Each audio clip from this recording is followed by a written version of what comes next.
Sekolah Kebangsaan Adin Sarike telah ditubuhkan pada tahun 1955. Berkeluasan 6.5 ekar dilengkapi blok pentadbiran, blok bilik darjah, blok bilik sains, perpustakaan, dewan makan dan blok asrama.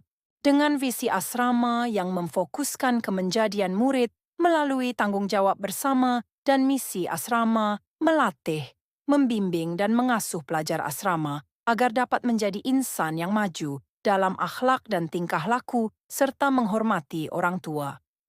Asramaku, kebanggaanku merupakan tema asrama Sekolah Kebangsaan Adin. Pengurusan tertinggi asrama diketuai oleh Tuan Guru Besar, penolong kanan pentadbiran, penolong kanan hal ehwal murid, penolong kanan kokurikulum, penyelia asrama, dan 2 orang pembantu pengurusan murid asrama yang turut memikul tugas warden. Setiap tahun, permohonan untuk menduduki asrama amat menggalakkan. Kini, jumlah keseluruhan murid asrama SK Adin adalah seramai 36 orang pada tahun 2025. Penyediaan prasarana yang selesa disediakan di setiap asrama untuk kegunaan penghuninya. Katil yang selesa disediakan untuk keselesaan penghuni asrama, sementara bilik galeri menawarkan ruang untuk aktiviti santai.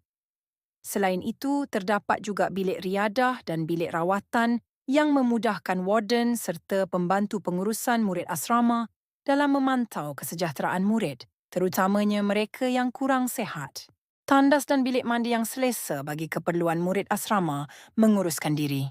Dewan makan turut menyajikan makanan yang berkhasiat serta dipantau oleh warden dan pembantu pengurusan murid asrama yang bertugas. Penghuni asrama turut didedahkan dengan pengisian program asrama seperti program kerohanian sahsiah diri, aktiviti cerdas-cergas pagi dan kelas persediaan malam. Murid-murid bukan sahaja belajar cara mengurus diri sendiri supaya lebih berdikari, tetapi juga mendapat bimbingan dalam aspek kerohanian dan keagamaan. Dengan itu, mereka bukan saja menjadi lebih yakin, tetapi juga berakhlak mulia dan berbudi pekerti tinggi sebagai persediaan terbaik untuk masa depan yang cemerlang. Asrama bukan sekadar tempat tinggal, tetapi juga seperti keluarga kedua yang memastikan murid berkembang dengan baik. Melalui program Siska, guru pembimbing berperanan sebagai ibu bapa di asrama memberikan perhatian penuh kepada perkembangan dan pembangunan diri murid, menjadikan pengalaman mereka lebih bermakna dan menyeronokkan. Otak yang cergas bermula dengan tubuh yang sihat.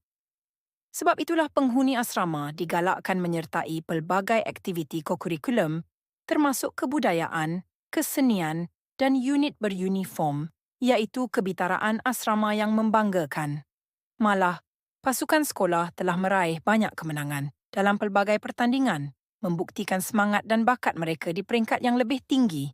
Pihak sekolah sentiasa komited dalam membentuk murid yang cemerlang dari pelbagai aspek, sambil terus berusaha meningkatkan pencapaian mereka dalam setiap bidang yang diceburi.